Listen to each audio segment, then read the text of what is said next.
Smooth Ops came out strong on pistol round, which led them to take the next 2 rounds.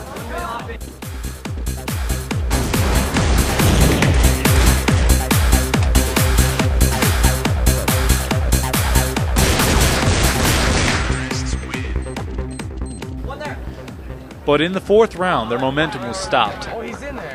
Evil Geniuses took 8 more rounds to CT, setting up a quick victory when they switched to T side. Cut off into T side. One's long.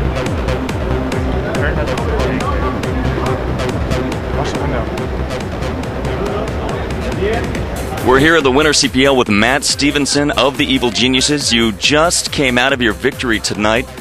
Let me ask you this. Smooth Ops came up. They had that early point versus your team. How do you feel now? How did you feel at the time when they went up so quickly against you? It was alright. Just, they kind of hit us hard first pistol round. We got down 3 rounds, just normally how the game goes. And then we kind of got back into it, kind of built on that, and we took the next 8, I think. So just after the first round, it wasn't much of a problem. So the dominance really began after the first round. You became a little more comfortable. Let me ask you this: now that you have that first match out of the way, are you feeling more confident? Are you? What are your thoughts, your team's thoughts about the second match and the matches to follow? It's always good to get your first match out of the way. You know, make your mistakes there, work on anything you have to work on, and we should be good to go after this. You know, get all the jitters out, stuff like that. Now, Steam being used here at the Winter CPL. What are your thoughts about that being used in the LAN environment? Steam, didn't seem to have any problems with it. For some reason, they have console now. I don't know. They haven't had it before in CPL. I don't know why they have it now, but it ran pretty good. No problems at all. So. And then I guess my final question for you: of all the teams that are currently here at the Winter CPL, which teams are you looking forward to playing? There's lots of teams that we'd love to play. I guess me personally, I want to play. I think we get to play 4 Kings next from UK, and every CPL I've been to, I've had to play them second round or something like that. I don't know why, but so I think we play them next on Train, something like that. So I'm really looking forward to that match. Just finally beat them because last 2 times they've taken it for my team. So I'm looking forward to that. Well, congrats on the win, and good luck versus the 4 Kings. Good luck versus any other teams that you play, and we'll see you in the next round. Take care.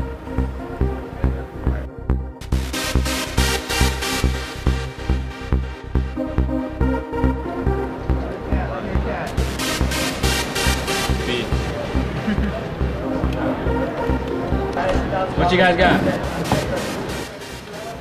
Hat Clan got off to a good start, taking the first 3 rounds.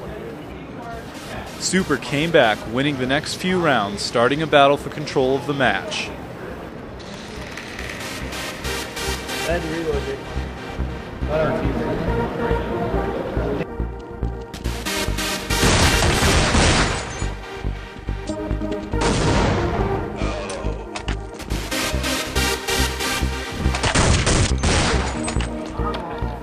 The start of the second half boded well for Super, and they quickly took a 5-0 lead.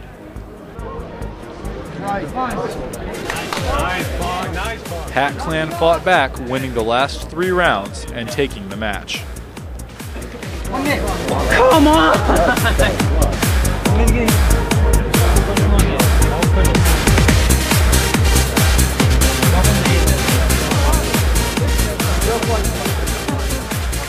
The excitement of this year's Winter CPL continues, and I'm with Cody Dollar of Cut, playing for Hat Clan. Cody, it's good to have you here. Got a couple questions. You guys just came out of a victory. versus your opponents, the one, the only, super roster. Now, having gotten that done, let me ask you this. Your team is a mix of Cut and the Hat Clan. How's chemistry been? Chemistry is really not a big problem because it's actually almost the same roster we had at last summer CPL as Hat Clan. So it's not a real big issue. We have 4 of our guys from last summer here playing as Hat Clan. So it's not a real big thing. Since I was the strat caller for both teams, it hasn't been a real big issue at all. People know what I call and how to follow me. So it's been pretty easy. Now, your entire match pretty much came down to who was going to be able to control the B-bomb site. Throughout the match, you had problems, Super had problems. Were you concerned at all during the game by your lack of control of B? Well, Kevin was holding B. He was holding B real well. He would get his 2, maybe his 3, but the problem was our rollover. I was coming down on Cat, and they'd have real good setups in the middle. So I kept getting picked, and so when we'd go into the site, we'd be outmatched, and that was our big issue, was retaking B once it had fallen.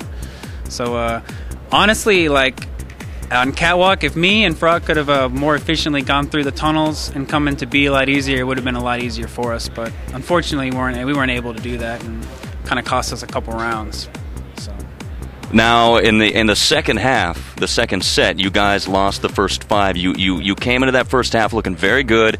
Second half, lost the first 5 as the CTs, lost control, but then you quickly regained control. How did you do that? Well, we took a gamble on pistol round. We didn't stack B, but we shifted towards it, thinking they might go B. It backfired on us because they came all 5 at A and just basically annihilated us. So that put us on 2 ecos. Saved out in on the 4th round, which is like probably the second most pivotal round. They ended up going to B, and that's the round that we lost it on the rollover. So that's what cost us, set us back. But we've been doing this a long time, and it just takes a lot of practice and a lot of composure to get back going in the game, and all our guys have that. So. Well, I know you've got a lot more preparation, many more matches to come. Congratulations on your first victory, and we'll see you here in the later matches, Winter CPL. Thank you. Take care.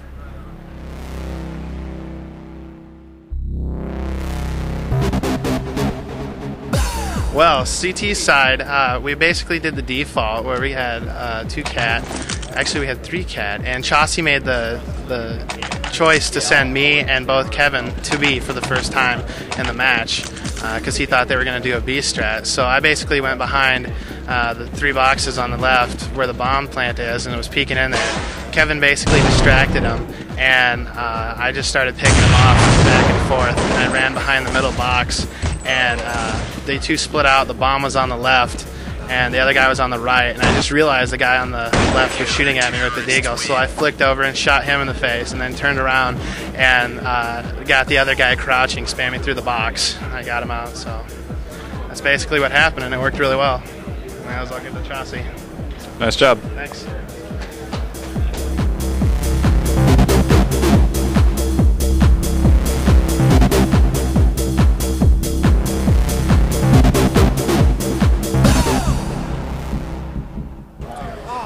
GSX gets off to a steady start, taking the pistol round to CT.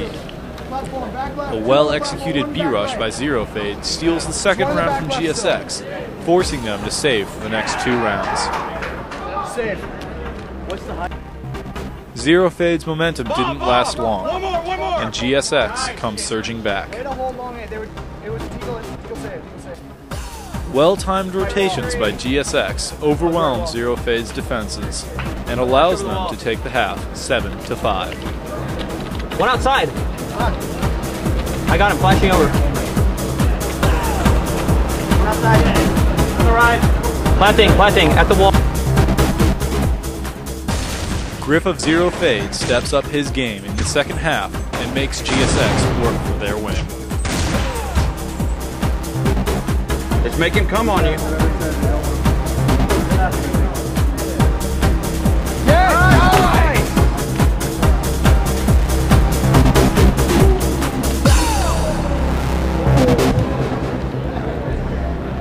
We're here at the Winter CPL as the battle continues, and I'm here with Jordan Schoolcraft of GSX. Jordan, great game just played, and we got a couple questions for you. Last year, CPL, you guys took 12th. Your rotation, or rather your team, has changed a bit since that time. How's your roster looking? I'm the only returning player from the summer CPL lineup, and we pretty much picked up 4 friends who really wanted to play seriously. We lost a lot of talent by losing 4 members from the summer lineup, but I think we're doing okay. We've been together for 2 weeks as a team, so still some rough spots with the new 4 players, but it's looking pretty good so far, so hopefully it works out. Okay, as the counter-terrorists, you guys had incredible teamwork. You were able to get it done. When the terrorists would come along and when they would plant, you would stay calm, you would stay focused. But what kind of discipline does it take to remain focused like that on the rotation? It's a lot of discipline. It's an extremely important part of the round. If someone tries to run in and be a hero and doesn't wait for the team, then the CTs are pretty much going to lose the round. It's the best chance you have to be able to regroup. So as long as people can push down that urge to go be the hero, then it's okay. It's just difficult to overcome that in the beginning. But after lots of yelling and screaming, people tend to listen and wait for the rotation. Your counter-terrorist strats, very unorthodox, very different, especially in the middle.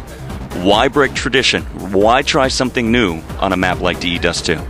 Well, you have to try to catch another team off guard. I mean, they can study demos from a bunch of other teams and get some good ideas, but if you throw something at them that they're not expecting, they're going to have to adapt mid-round. That's going to put a lot of pressure on them, and it's going to be forcing a lot more mistakes out of them. So we really decided to go for the gamble, try to put people off balance, and it paid off for us in that match. Hopefully it'll continue to do so. Now, Griff from Agent was playing for Zero Fade in this match. Very pivotal player. A lot of power behind him. How did you take him out of the equation in this game? He's an extremely skilled player, so we really knew we had to watch out for him. We doubled up on him a lot on his rotations. We put 2 guys on him, and there's pretty much nothing he can do. Even if he's an amazing player, it's very hard to consistently win 2v1s when they're both firing at you. So, I mean, doubling up a lot on him and hitting sites that made him rotate was pretty much the key. If we would have hit his site a lot, the match could have turned out differently. He's an extremely good player, so we really had to watch out for it.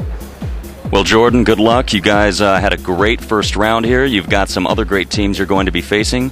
Good luck on the battlefield. Thank you. I appreciate it. Thank you. Take care. You too. The initial strat was for 3 people to Glock armor rush long A and the other 2 to wait for rotators to leave B and then plant with USPs in B. And it really catches a lot of teams off guard, but we found out that A was empty from the beginning, so we had to rotate out and really adapt the strat. And 2 people from our team got picked off early, so we were already down 5-on-3, and a lot of pressure was on the team.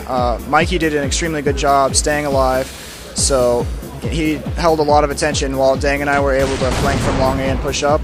Then Mikey killed, I think, 1 or 2 players, and I got 1 on the middle before I was picked off, leaving Dang in a 1v2. But he managed to pick off both players, which really gave us a huge edge. In a 1v2 situation like that, it's really difficult, and he really stepped it up when it counted, and it paid off. If we hadn't won that round, I don't know how it would have turned out.